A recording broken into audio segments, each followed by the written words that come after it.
LTPT call. We have a couple things on our agenda today that we're going to get through, so I will go ahead and get it started off and turn things over to Paul for an update on BEAD deployment. Thanks, Elizabeth. Good morning, everybody. So as you should know by now, we opened our application cycle for the BEAD deployment program at a little after 7 o'clock on Monday evening. It was a little later than we thought it would, but it's open now and has been open since 7:05 on Monday. The application cycle will close August 4th at 5 p.m. All the guidance documents have been updated and posted on our website. The BEAD eligible locations are on our website, unserved and underserved. And any other information that you need is all on our website. We're still awaiting word on our non-deployment program. They're going to wait until after all the deployment final proposals that have been submitted that are due on September 4th before they start making decisions on non-deployment projects. So if you have any questions, tune into our office hours that are on Tuesday from 10:30 to 11:30 and Thursday from 2 to 3. And we'll be providing any updates there, or subscribe on our webpage and you'll get information that way. So anybody have any questions about our deployment program? Paul, I just wanted to get a little clarity, if I may. This is David from Polk County. The BEAD eligible locations look like they do include community anchor and critical infrastructure. Or am I looking at the wrong one? Nope, they would include that. We didn't make critical infrastructure or community anchor institutions a priority. But if they had a fabric ID, they're included on that list. There are quite a few of them, Right. But it's not an exhaustive list. So again, we didn't make community anchor institutions one of our priorities. And the reasoning for that was we anticipated that since we were going to be providing infrastructure to the entire state and everybody that's already unserved or underserved, that community anchor institutions and some of the critical facilities would fall along those lines, so they would get served as well. Okay. So are they eligible to be included in the grant funding, though? That was one of the areas that was questioned recently by a provider. Yes, if they are part of our BEAD eligibility list, then they are included for a reason. They'll be part of the grant program and they'll be allowed as part of the project area. Okay, cool. Very, very cool. All right, thank you. You're welcome.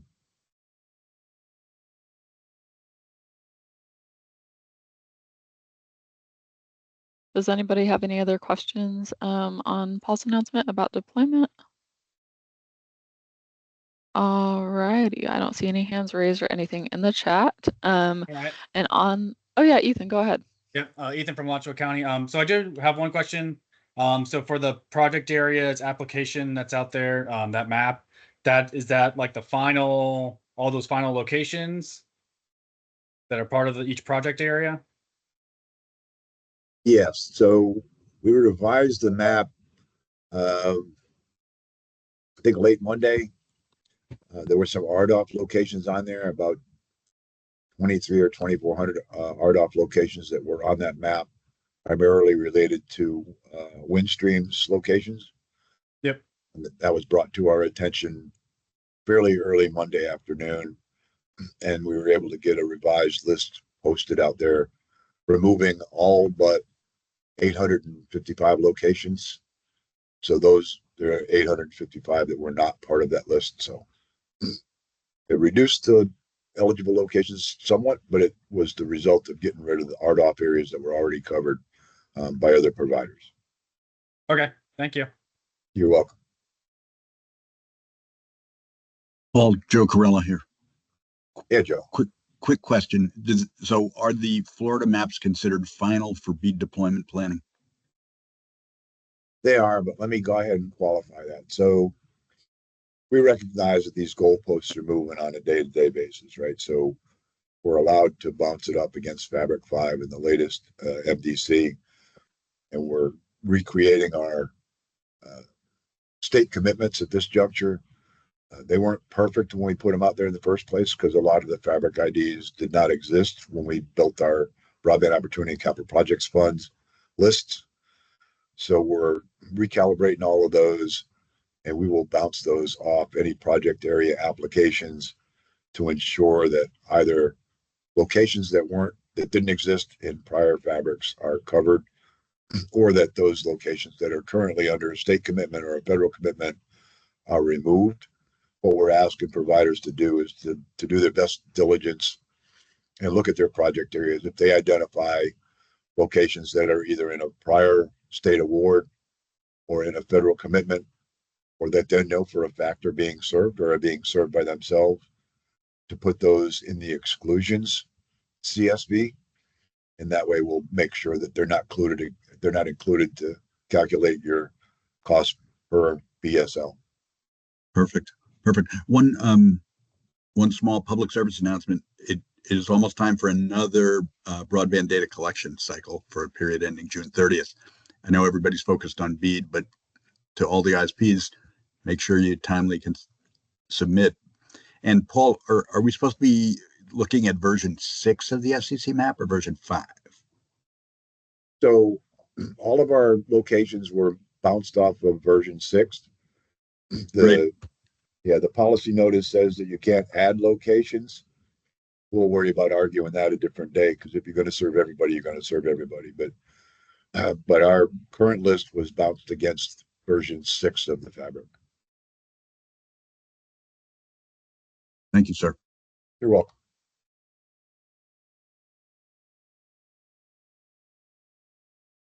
I'll be on for the rest of the program here. So if anybody comes up with a question or they want to put it in the chat or raise your hand, Elizabeth would be so kind as to call on you, that we'll be fine. Oh, this is David. One more quick one. I heard you refer to the exclusions list. Will that be published as well? So we're going to use that on our back end once we do it. So we'll do that on August 5th. As soon as we get those in, any applications that we get in earlier, we'll check that list. We'll check their to serve list or exclusions list against ours. And we'll have an opportunity to do negotiations following our application cycle. Since we only have one bite at this apple, we want to make sure that we get it as close to perfect as we possibly can. I'm not sure that any of these lists will ever be perfect, because they're constantly moving goalposts, but we want to get as accurate as we can, and we don't want to omit anybody or include somebody that overbuilds. Find it. Oh, no.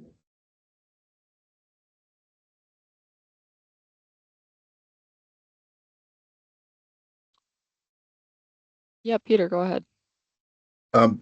Previously, you mentioned that the workforce program would be part of the deployment funds. Will that still be put forward in the final proposal as part of the deployment funds? So we never had workforce development as part of our deployment funds. They've always been a product of our non-deployment funds. And since those have been put on hold, we did, the day we got the new policy notice, that afternoon, we submitted a request to allow our non-deployment workforce development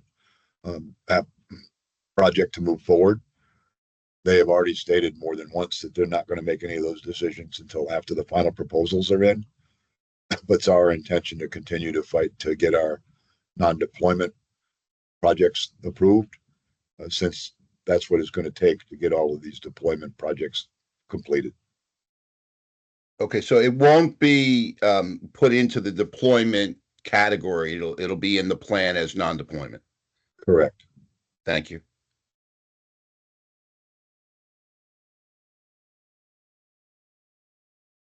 Philip, did you have a question? I do, and thank you.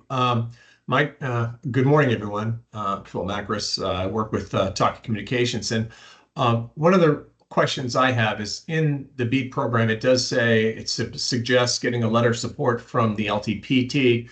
our GIS and engineers and construction folks are identifying the locations and where they want to design the proposals. How does an ISP reach out to LTPT for a letter of support? It's highly recommended to have them, but it's not required. But I just want to make sure I'm approaching the group in the right way once we, finalize our designs for the application.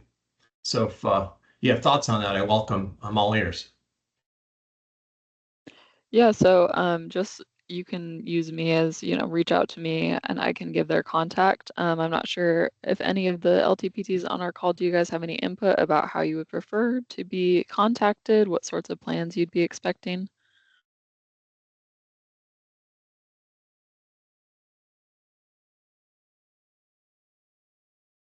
Alrighty, and yeah, James, go ahead.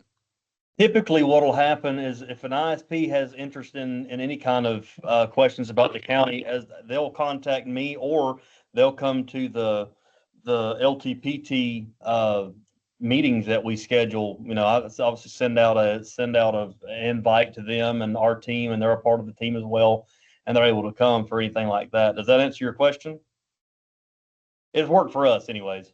Yeah, I mean, we're under a short period and we're kind of trying to, narrow down our project areas, et cetera. So Sure. it's, relative to, hey, why aren't you reaching out now or before? It's, well, these locations and areas have been identified and we're trying to make, do the appropriate due diligence before we do the outreach to get the letters of support where we're going to target. So that's why I wanted to ask you. So Elizabeth, do I reach out to you first or does it?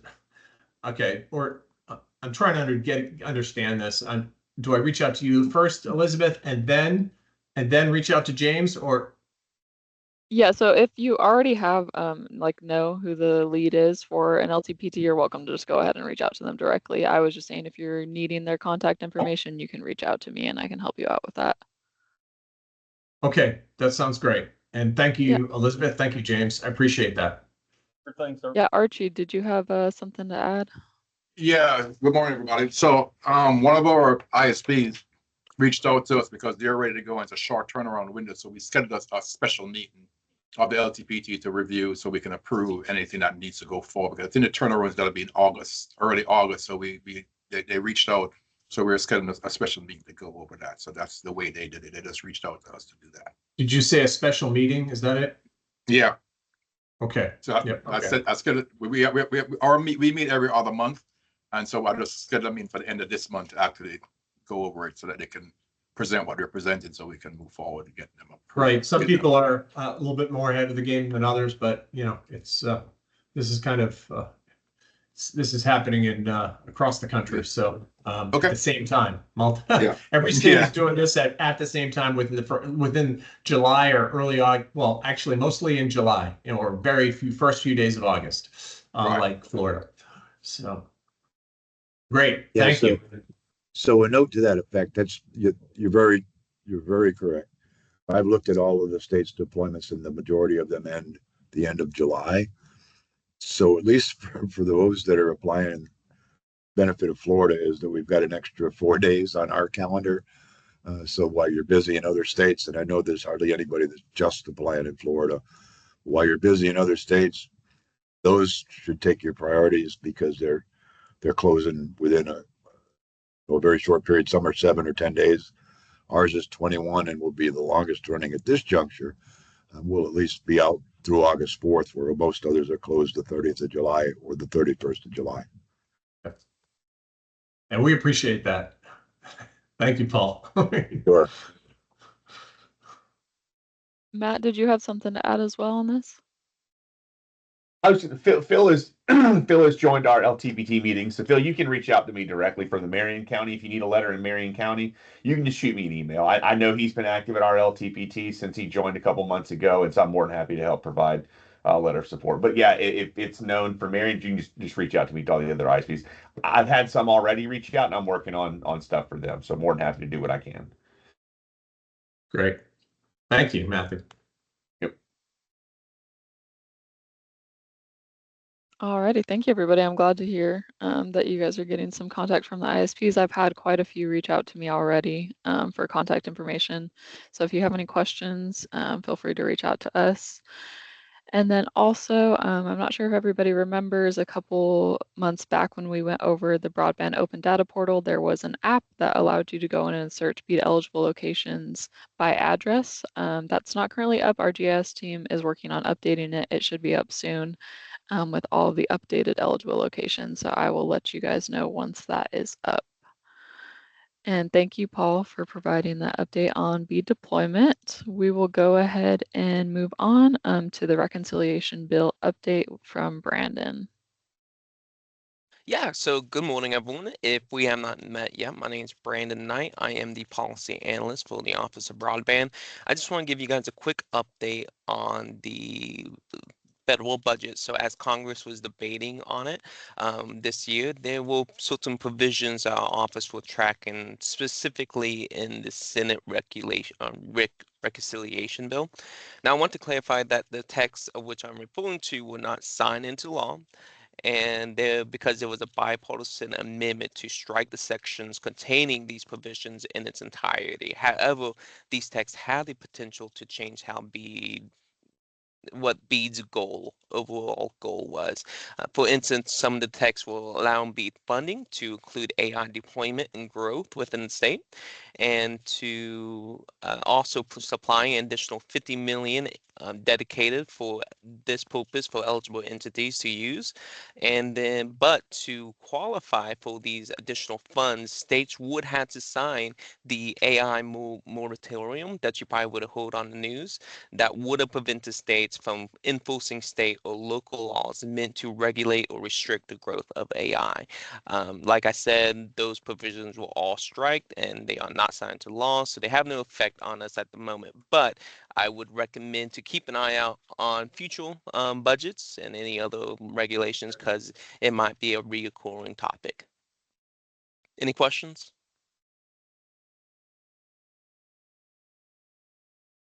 Okay, no questions. I can hand it back to Elizabeth. Thank you so much, Brandon. I appreciate you giving that update. Our next item on the agenda is the Broadband Summit. I'm sure many of you got the email, and I'll drop the link in the chat. We have officially opened registration for our Broadband Summit. Again, that's going to be September 11th through the 12th with a welcome reception on the evening of the 10th. It will be at the Renaissance Hotel at SeaWorld in Orlando. And as I've said before in our prior meetings, we will pay for the hotel accommodations of one member from your LTPT as long as they are not an elected official.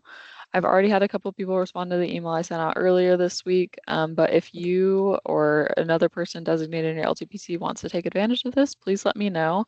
I just need you to email me your contact information, which LTPT you're representing, whether you're going to be driving individually or carpooling, and if you're carpooling, the names of those in the carpool, and then when you're going to be arriving and departing. And if you could get that information to me by August 7th, that would be awesome. We're going to get everyone registered that reaches out to us. So if you are that designated person, do not register. We will go ahead and do that for you. And then we will let you know once you are registered and once your hotel accommodations are all set, so that if you have any special things you need to communicate with the hotel, you can go ahead and reach out to them. Also, on the note of the summit, we are looking for Floridians that have been connected or received access to devices or facilities through one of our grant programs. So if anybody is aware of somebody that might be willing to share their experience, please reach out to me and let me know. It would be very much appreciated. And I'll send out an email after this, kind of with the information I'm going over now, just because there's a good bit of it. Does anybody have any questions about the summit before we move on? Elizabeth, do we have an agenda yet? No, it's kind of early. I do not believe so. I know they have a space for it on the summit page, but I think they're currently just getting those final approvals and finishing touches on it, but it should be released pretty quickly here. All right, thank you. Yeah, of course. Anybody else?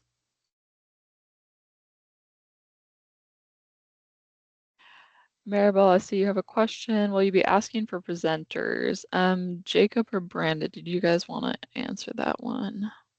Yeah, we are, as we finalize the agenda, we'll finalize the speakers and stuff as well.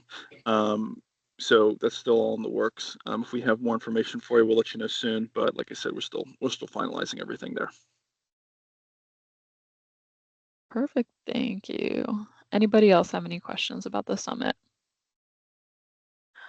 Alrighty, and just again, if you could get whoever is going to be attending and taking advantage of that for your LTPT to me before or by August 7th, that would be awesome. Our next agenda item is the Broadband Nation walkthrough. So I know a couple months ago we've mentioned it a couple times. Broadband Nation is a bit of a hub that we work together with Broadband Nation to create a hub for the broadband workforce opportunities in the state of Florida. I'll go ahead and switch over to it, and I can drop that link in the chat again. But this hub has great information for the trainings and workforce opportunities that are available in Florida if anyone's looking to share those or take advantage of them. This is just the first page website. You scroll down and you can find your perfect broadband job. It takes you to a little survey so someone can express what their likes and interests are, and it will guide them as far as what career might be one that they would enjoy. It has a bunch of other additional resources. You can search jobs. It pulls up the jobs available in Florida and then all of the Florida trainings if you click here.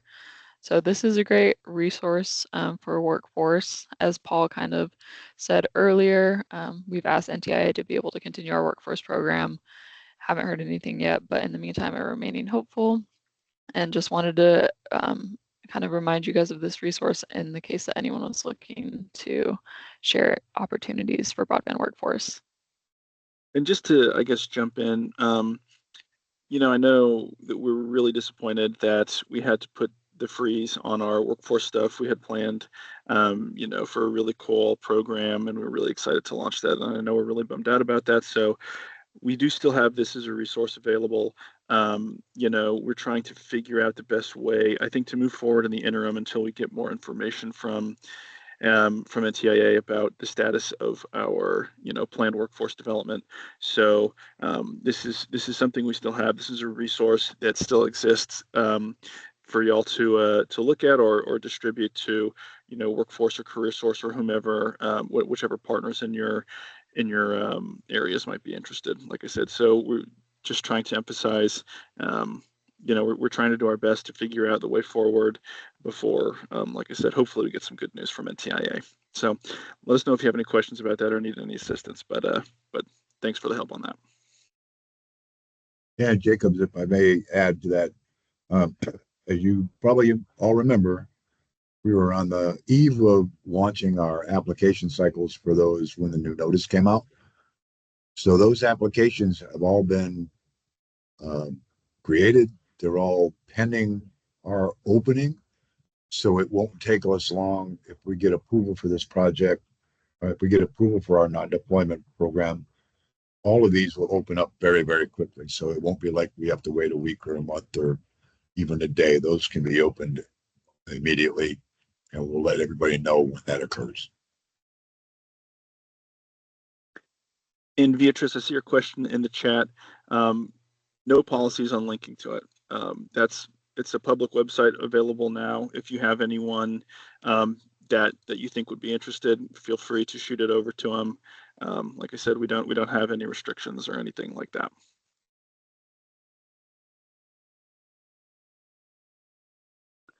Thank you, Jacob. Yeah, and please, like you said, share these resources. We're definitely remaining hopeful and, like Paul said, ready to go if and when we do get approval.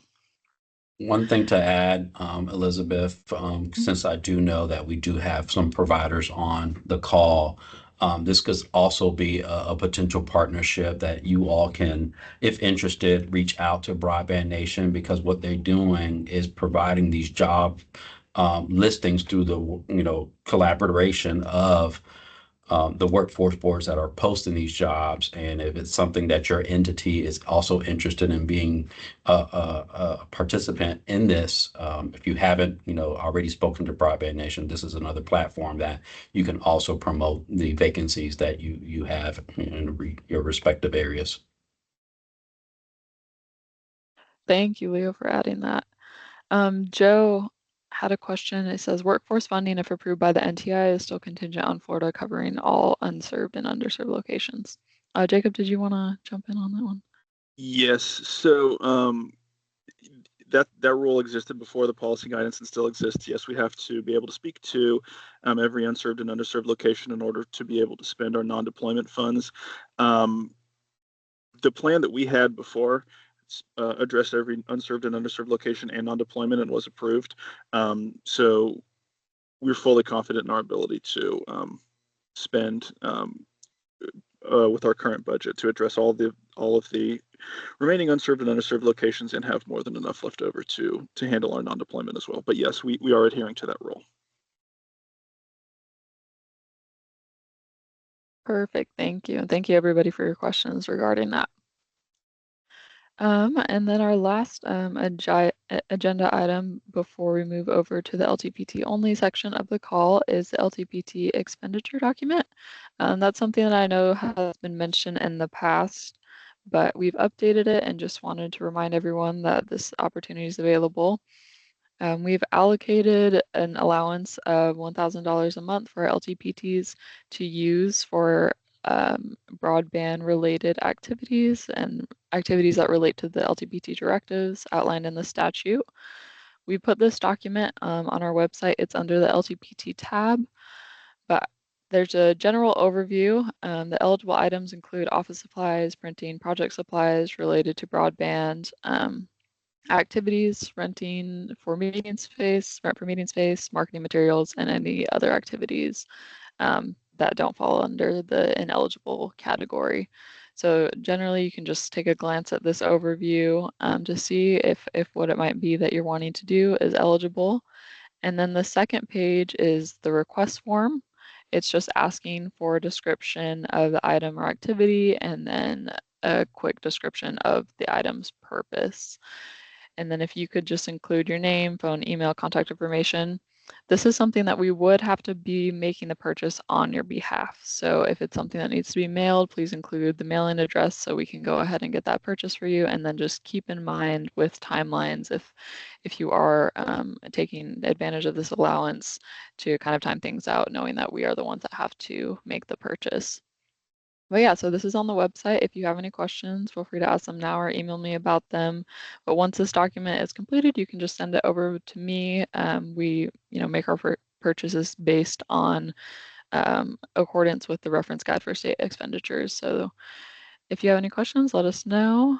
And that is available on the website for anyone wishing to take advantage of it. Alrighty, and if nobody has any questions or anything to add on those agenda items, I will go ahead and ask everyone that is not an LTPT member to step off the call. Thank you so much for coming.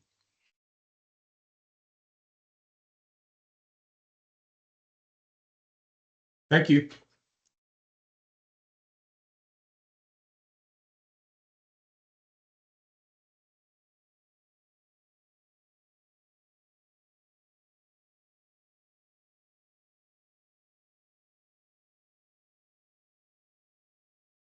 Alrighty, it looks like mostly everybody has dropped off or is in the process of dropping off.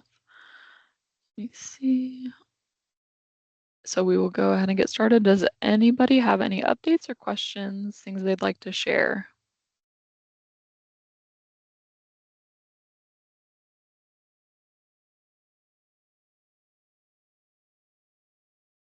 Hey, Elizabeth, it's Sandra in DeSoto. Quick question. My emails to you have been bouncing back. Are you having any email issues or it's a problem on my end? I am not, but I can send you an email right after this. And if you don't see it, just give me a call. We'll see if we can get that figured out. I haven't had any email issues, but that's Okay. good to know. All right. Thank you. Yeah, no problem. David, did you have something? I did have a couple of quick things on the workforce development being prepared for the as we're all hoping for, and hope isn't a strategy. So we're trying to be strategic and be prepared for the workforce pieces. Is there a prescribed format that we were looking at originally? That's one of the challenges that I have faced with some of the workforce development individuals that have approached me, is that overall format. Or would that be part of the release when it's open? When you say format, do you mean can you clarify what you mean by Is format? there, yeah, like in the past when we've had the no photos, those kind of things, there was a prescribed format that they were kind of looking for. And I've been challenged with trying to find that format specifically if the workforce was open, what that would look like for being ready to supply a So grant application. So I think generally what we would say is no. What I can tell you is the way that we had handled it was we split it into essentially two buckets, which was one for workforce boards to specifically handle apprenticeships and pre-apprenticeships. And excuse me, then we had another bucket that was sort of more competitive for more types of things. I think traditional classroom education was going to be a big part of that one, but we had other types of things that would have been eligible for that as well, credentialing and stuff like that. So our for both buckets, I think we had intended to see a lot of partnerships. I know wraparound services was a big thing that we were really emphasizing as well, making sure that the workforce entities, whomever was the primary applicant, would be able to speak to the educational component, but also, the wraparound services component, so that these applications could be as complete as possible. So we really did, in terms of format, I think we were pretty good about leaving it up to the individual applicant to sort of design the program that made the most sense for them, whether they were, creating something new or iterating off of something someone else had done or expanding capacity for, something that already exists. We had a lot of, options, I think to kind of handle this in a lot of different ways. And I think we were very much open to, allowing applicants to sort of define the way that the relationships work themselves. If you want more information on what our plans were, we had recorded webinars for educational institutions, for nonprofits, for the workforce boards, and those I believe have been posted to the website. Correct me if I'm wrong. So if you want, we can send you that, and you can review. But I think in general, in terms of the format, like I said, we're very open to what would work best for your community. Okay. Yeah, and that really is kind of the impetus. They have their broad pieces that they're wanting. They just wanted to make sure if there was anything that they had to include, that they were sure to do it. As an example, we have said, let's be very specific and intentional in what we're asking for. How many people are you planning on serving, or what is that number look like, and what is the actual number that you are looking for, either per student or per recipient, et cetera, to be able to fund for. So that's what we've been guiding, but wasn't sure if there was anything more specific than that, because we've had a couple that we've been approached with and would like to support if and when that does open. Gotcha. And we can, I can follow up with you offline. I can go through the application and sort of pinpoint some of the more specific metrics that we were looking for. I know we were going to ask applicants to define the occupations to be trained, right? Since broadband is pretty wide in terms of the variety of careers, right? So that would be, all the way from like a trench digger or bucket truck driver to, fiber splicers and tower technicians and things that are more technical like that. Cybersecurity personnel was something that we were entertaining as well. So that was something that we were going to speak to, like you said, sites of the location for the trainings, what types of equipment you would need to support it, how you were going to recruit and get applicants into the program, how you're going to create a pipeline to sort of sustain it after grant funds. Lapse was a big I know point of our emphasis to make sure that we are not just putting in a program that's going to end in 5 years. We wanted to see some evidence that that this would be able to create sort of sustained buy-in without government funding. That was another big component. I know that we were trying to emphasize, but like I said, we can follow up offline for more specifics in terms of the types of things that we were going to ask applicants to speak to. But those are some of the ones off the top of my head. Great. And then for clarity on the more traditional classroom components of that, will school boards and school corps in Florida be eligible to apply? Yes, yeah, a school board would be eligible, given that they operate, the individual institutions themselves. So yes, we were going to have, we assumed that we would have school boards apply, and they're certainly eligible. Yeah, there seems to be a bit of a disconnect there. We've met with them, and their rationale for not putting together their plan was because they weren't eligible anyway. And I'm like, I didn't think that was accurate, but I definitely wanted to ask. And we are getting some pushback there. Is why would we do it? They're not going to fund it. And I'm like, let's be ready in case they do. Come on, people. No, totally. Yeah. Yeah. So I just wanted to get clarity there. I appreciate it, Jacob. Yes, sir. Thank you, David, for that question. Ethan, did you have something to add?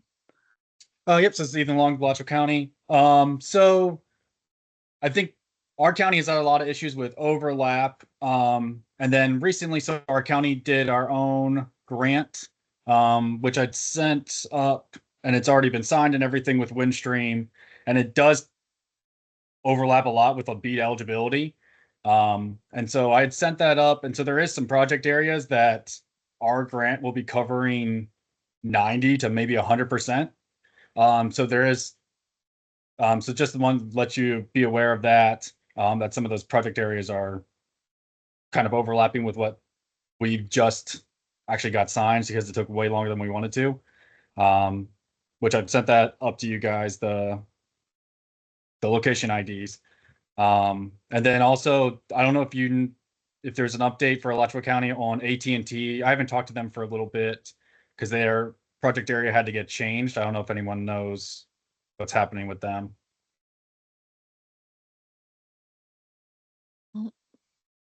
We have a few of our grant managers on the call. I'm not sure if anyone knows off the top of their head, but if not, I can find out and let you know after. Yeah, And I you just thought said about that that. I haven't talked to them for a little bit, so. Yeah, Aaron, did you have something? I was going to ask, what was the question? Just the Alachua County, because the AT&T grant, they overlapped with a lot of other grants, so they had to move, but I haven't heard an update on that for a while. But they've dropped off our LTPT, so I haven't talked to them for a while, and it just popped in my head to ask about that, if anyone knew. AT&T and Alachua? Yep.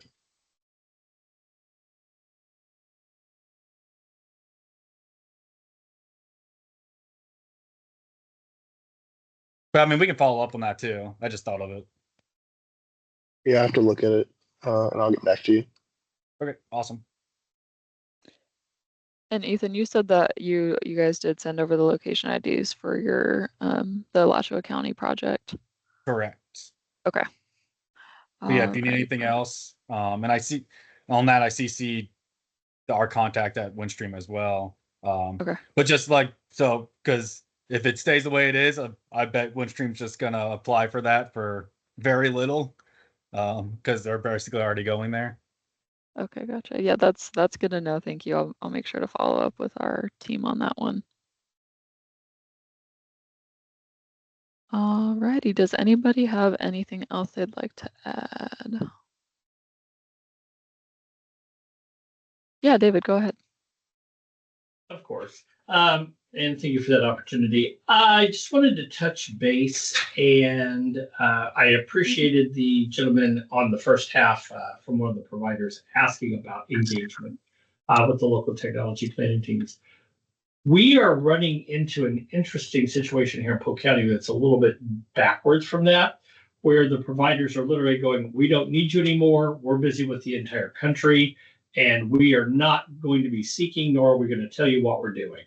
And that was kind of a shock and a surprise. And I've got to share, I got that directly from Spectrum Charter.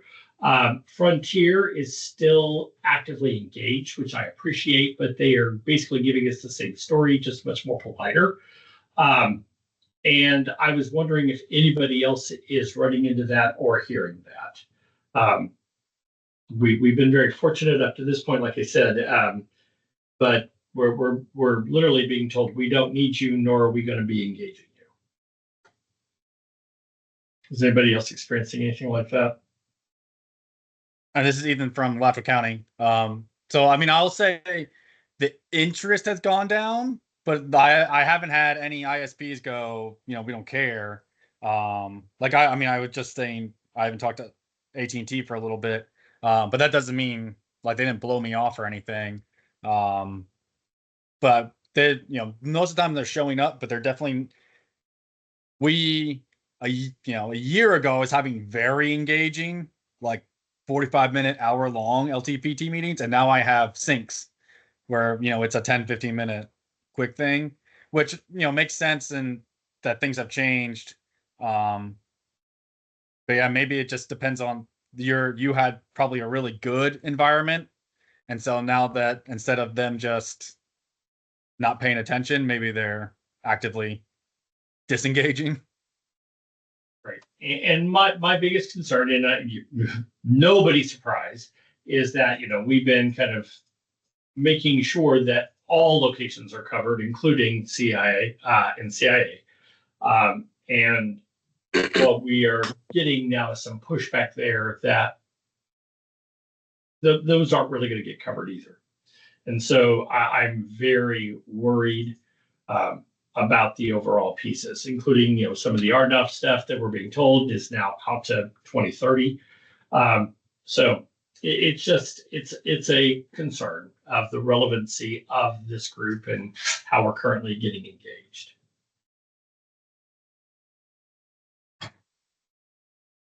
Matthew, did you have something to add on that? I did. Not to add to the current conversation, but just another observation that I have noticed it's a kind of I think it's two different things. Number one, as the BOP and BIP and all those contracts have moved from the conceptual part of the actual installation and expansion of the infrastructure part. I've noticed between that, and we've also got a couple ISPs who did not take advantage of any of the grant programs and are just building out independently in Marion County. But I've gotten a lot of calls from residents about the different subcontractors mainly and their fiber installation and either leaving snipe signs or leaving holes that are too big. In some cases, the residents don't understand the right of way and the where their property ends and where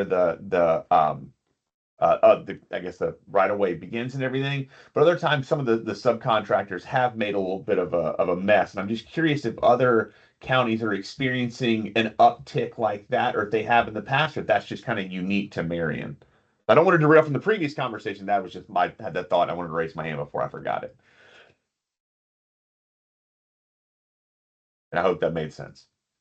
Yeah, sure. So this is Paul, and I appreciate you bringing that up, right? Because we did have some contractors down in the Tampa and Orlando area. They weren't part of our grant program, but they were leaving huge mud swimming pools in the front yards and walking away. Mm-hmm. We identified who those were. We called the company and they got it rectified. So if you are having some of those complaints, please let us know so that we can call the providers, if in fact there are grants, and make sure that they get their subcontractors under control. Okay. Or if they're not our agreements, we'll find out whose project it is and get that fixed. Okay, and that's one thing that I've done is I've engaged our Office of the County Engineer who handles all the right-of-way permitting, and in a couple cases they have sent inspectors out to different areas, and in one case, again, informed the resident that this actually, he'd been carrying property where it wasn't his property. They'll still make sure it gets taken care of and everything, but it's just kind of informing the residents partly where their property ends, the right-of-way starts, but then also just making sure that the ISP, or I guess the subcontractors in this case, are doing their due diligence as far as leaving things clean and the way they found it. But I'll keep a kind of tabs on it, and I'll let you know, Paul, who if I'm seeing any, I guess, frequent flyers or repeat offenders or anything. Yeah, thanks. I appreciate that because we have the Okay. same goals, right? We want to make sure that they leave the property the same way they found it. Yeah, and actually the other thing, and I don't know if there's room for a statutory remedy with this. I know, for example, in Marion County, I've seen MetroNet has done a good job. Their subcontractors have big vest on and a big giant patch that says subcontractor for MetroNet or installer, something like that. But some of the other subcontractors just use nondescript white trucks and guys that jump out in nondescript vests. And I've had some residents have expressed concerns that they don't know if these people are quote unquote legit who are coming into their yard. They're a little unsure. So I don't know if there's a way that we could get, because I know there was legislation passed about a year or two ago that, like with FDOT contractors having to identify themselves or having identification, something similar for that to make sure that the residents know who it is that's in proximity to their yard, basically. And I hope all that makes sense as well. It does, and I would send that suggestion to the Jacobs team because the session doesn't start until January, but they're already starting to do stuff now. So if there's And that's my day job with the county as the legislative manager. So Jacob, I can get with you on what that would look like, because that's kind of what I do day to day. And I think there would be a space for that. But if anybody else does, I'd be more than happy to chat about it. Yeah, please do. And if you have the bill that you're referring to for the DOT contractor, send that over as well. Sure. And I was confused. No, it was not that they identified. It was that there are extended penalties for assaulting an FDOT contractor. I got it wrong, and that's what it was. I can still send you the bill, but that's what it was. And we haven't had an incident where a subcontractor has been assaulted or anything here yet. But I do see, because I've got a couple of calls of, hey, who are these guys in white trucks in my yards? And sometimes the subs don't have the best customer service, I guess, right there on the roadside, because they're just there to do a job and not have a customer interaction. So I see the conditions that may exist for that to happen. So if we can mitigate that, I think that'd be very, very helpful. Yes, sir. Yeah. Great idea. Okay. Thank you. Yeah, thank you for that, Matthew. And unless anybody has anything else to add on that, I just wanted to go back to David's conversation. As we've said, and as you guys know, the NTIA guidance really limited the way that we're able to judge these applications, but we have strongly encouraged these ISPs to reach out to you guys, let them know it's not us, it's you guys that have the knowledge of what the actual situation is in your counties and are hoping for the best on that. Jacob, did you have anything to add on that? Yeah, I was just going to say, so to Philip's point before, we put it into the application, even though it's something that NTIA has forbidden us from scoring the way that we had in the past. And we had an old version of our BEAD application had this in it scored the way that we always do. We were disappointed by that change. And it's a bummer that we don't have a way to really write it in and give it teeth the way that we had, and to really penalize the providers that are trying to do that. And this was a big, I think, issue that I felt we had made a lot of progress on in terms of bringing the providers to the table and giving them a format to be able to share information with you all and with us and feel good about the collaboration there. So like I said, we've included it as a non-scored section, and we've, like Philip said, I think strongly encouraged applicants to participate in that way and to still handle things the way that they had in the past. We can't score them on it, and like I said, we're disappointed about that, but we are doing what we can to try and still encourage the same level of participation. And like I said, I really felt like we had made a lot of good progress on that. So I'm sorry to hear that some providers are handling it that way. Like I said, we certainly do not. We're trying to avoid that to the greatest possible degree. And just so you know, Jacob and Broadband team, I recognize that you guys have tried. that the NTIA pulled kind of that rug out from underneath us. So I do get it. So thank you for continuing to try. I appreciate it. Yes, sir. Thank you, David.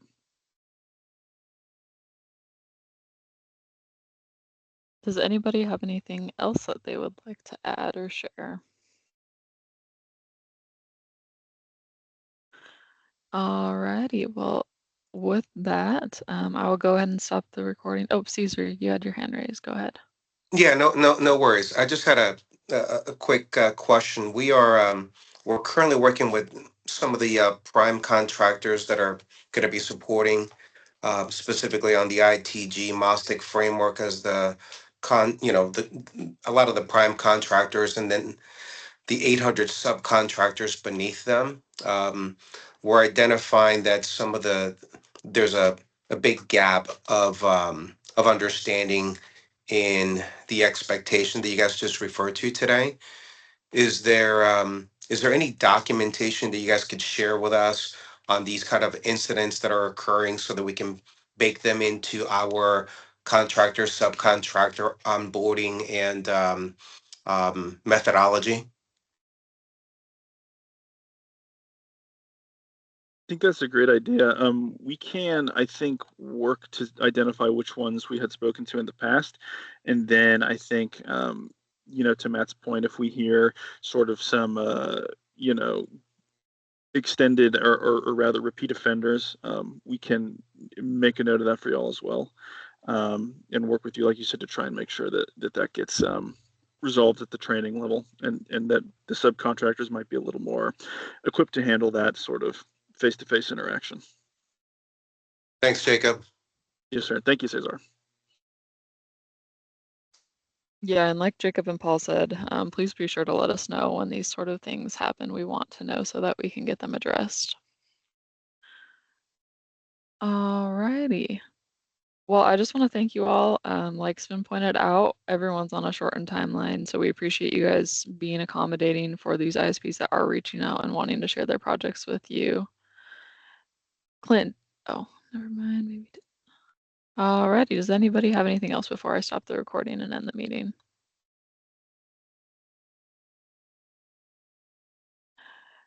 Okay, well, thank you everybody for coming. If you have anything else to add, feel free to reach out to me and just send me an email. I will send an email to follow up and send all the links that we talked about today. I hope you all have a good rest of your week. Thanks, Thanks, Elizabeth. Thank you. Thanks, Thank you Paul. very Thanks, much. Jacob. Thanks, Leo. Thanks, Bye, everyone. Have a great week.